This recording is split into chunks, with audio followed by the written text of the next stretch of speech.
What's up, everybody? Jason here, part 2, Rickenbacker build. Rickenbacker copy. It's not a real Rickenbacker, but it's the Leo Jaymz.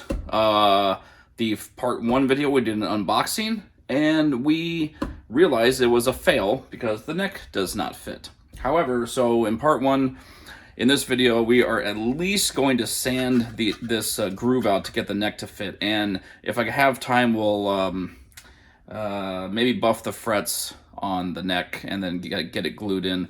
I don't know if I'll have time for all that tonight. We'll see how long it takes to sand this and get the neck in.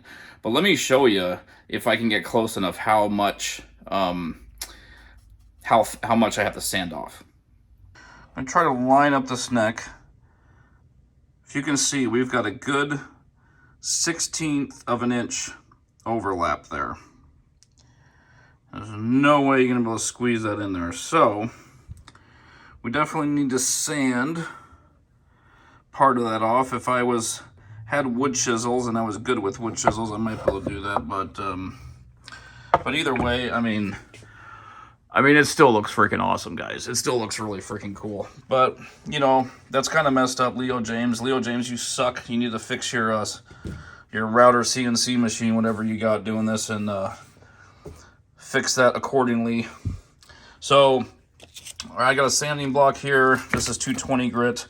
I wish I had a coarser grit. I don't know if I have anything coarser than that. I didn't go out and buy any sandpaper today, so we'll see if this will work, if we can take off enough wood.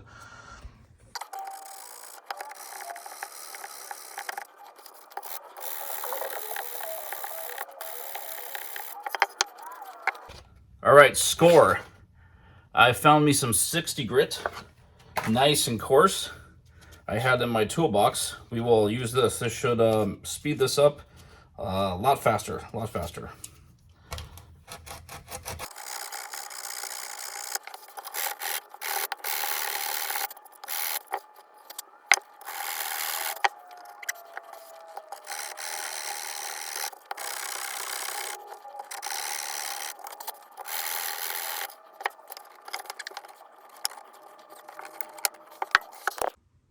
Okay, that actually went a lot faster than I thought. That only took about 5 minutes. But the problem is I actually sanded too much, and you've got a little wiggle in there. So I think in order, this needs to be completely flat against this, which means it needs to be like that. I'm not sure. We'll figure that out. Okay, just like one of the first videos I did with the Flying V, we're going to tape this neck up with painter's tape. You're going to tape up the binding and the frets and everything so we can polish it. So we can polish the frets without getting too much stain, without getting stain on the fretboard or the binding. And this is a little bit of a pain in the ass, but, you know, it only takes about 10 or 15 minutes. And it's worth it. It is totally worth it.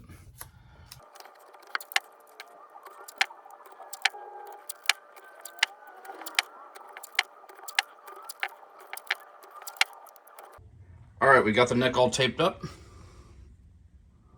just like the Flying V, and we're going to take this to the buffing wheel. And I finally found my rouge. When this spins, you put it on here and it goops this. This is really going to help polish them. I didn't have this with the Flying V. I may end up polishing those frets again because they didn't come out as smooth because I could not find this, but I found it. So we're going to use that on the Rickenbacker neck and polish up these nasty corners on these frets. It looks, I think the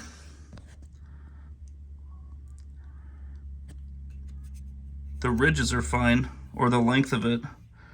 We'll polish this. We'll go like maybe 1 or 2 quick passes on that, but it's really just the corners that need it.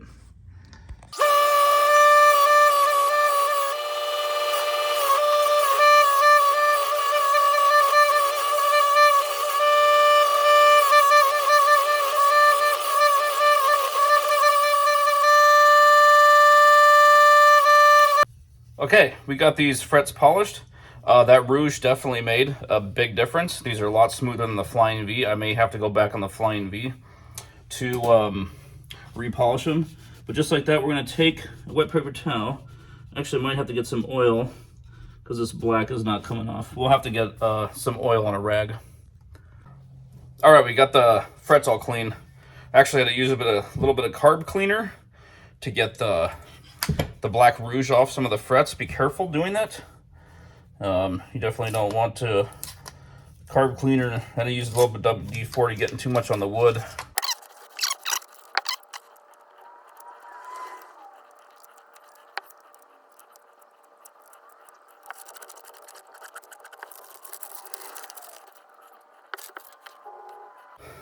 Okay, we got the tape off.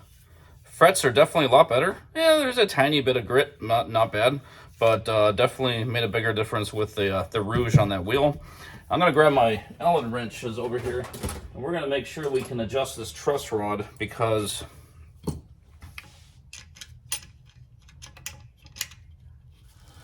this neck is a little bowed. So, okay, I went ahead and adjusted the truss rod right here, and definitely got it a lot straighter.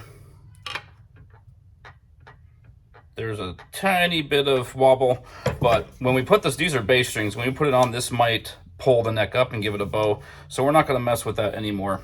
What we're going to do now, I think this is ready to go. We're going to glue the neck. I don't know if I maybe want to stain the body first. Let me think about this for a second.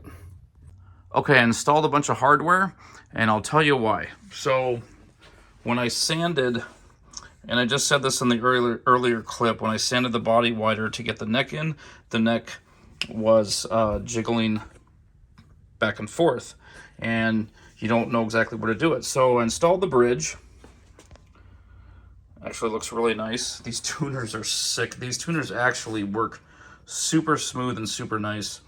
So all you gotta do, install 2 tuners, put the bridge on, and 2 strings. And this is going to align.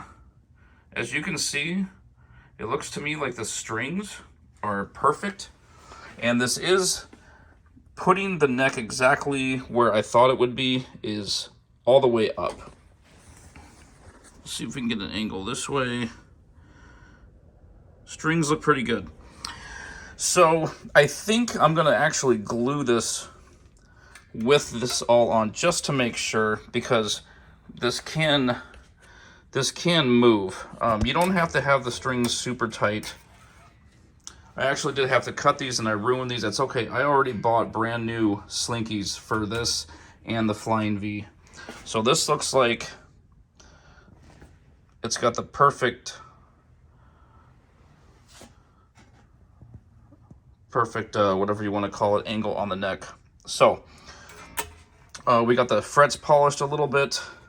I installed that, so I guess we'll go ahead and glue the neck. I wasn't sure if I should glue the neck because I want to stain this top black. I'm gonna get black RIT dye, just like the red RIT dye that I had for the Flying V. I want to get the black stuff. That's the water stain. That'll make this top. I want to dye just the top black, see how that looks, and sand it down a little bit. If it looks pretty cool, I might do the whole guitar like that, just like a black and wood grain Rickenbacker. I think that might look pretty cool. We'll see. I'm definitely gonna do the top, and I didn't know if I wanted to do that first, because if I dye it first and then glue it, you'll get glue all over. I suppose if I glue the neck and glue gets all over, I can kind of sand that off, because it's only this part and this part that you get out of sand to get the glue off. So I think I'm gonna glue it first. I don't think that'll be a big of a deal. So I think I'm gonna glue it out here, since the guitar is already out here. I'm gonna go get the glue and everything that I need. Make sure you get Q-tips and paper towels and everything. And I gotta go get my clamps again. And I think I'll glue this with the strings on it, just to be on the safe side. All right, guys, the neck is gluing on the Rickenbacker. I didn't film it. This was a major pain in the ass. I had to take the strings off. My clamps did not fit all the way around into the groove. I had to put this giant socket in there, and this was just major pain in the butt. So I just kind of got it done and now I'm showing you. So I think I got it in the right position. Pretty sure I got that neck in the right position. It is yanked up. That neck is yanked up that way like it needed to be. So there's no turning back now. I did forget to glue in one spot in there. I don't think it'll be a big deal tomorrow when it's done, or maybe in a couple of hours I'll take this off and add some more glue in the area where I missed. I don't think it's a big deal though, but all right, this is cool. Got the frets polished. Frets feel good enough. So we're gonna let this glue overnight, and tomorrow we'll add some of the black. I got to go to the store and get some of the black Rit dye, and we'll stain that and see how that that ends up looking. And if it looks pretty cool, I might do the whole guitar that black. I think it would look pretty sweet. We'll see what happens. I definitely want to do the top though, and we'll see how that looks and go from there. But that's it for part 2 on the Rickenbacker. Thanks for watching, guys. Stay tuned for the next video.